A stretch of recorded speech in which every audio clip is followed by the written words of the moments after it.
நேற்று போட்ட வீடியோவோட கண்டினியூஷன் தான் இது. நேற்று வீடியோ பார்க்கல அப்படின்னா சேனல் நேம் கீழே லிங்க் கொடுக்குறேன், வேணுங்கிறவங்க செக் பண்ணி பாருங்கள். பீஃப்க்கு நைட்டே நல்லா மசாலா போட்டு ஊற வச்சிட்டேன். இப்போ நல்லா ஊறி வந்துருச்சு.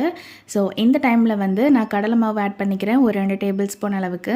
நான் சிக்கன் 65 பண்ணுறப்போ கார்ன்ஃப்ளவர் தான் ஆட் பண்ணிப்பேன். பட் இந்த டைம் வந்து கடலை மாவு ஆட் பண்ணியிருந்தேன். ஸோ நான் போட்டதுமே வந்து அந்த மாவு எல்லாமே பிரிஞ்சு வர மாதிரி ஆயிடுச்சு. ஸோ நான் அகெயின் என்ன பண்ணேன் அப்படின்னு கார்ன்ஃப்ளவர் அப்புறம் ரைஸ் ஃப்ளவர் ரெண்டையுமே ஆட் பண்ணிவிட்டு ஃப்ரை பண்ணேன். நல்லா வந்துருந்துச்சு.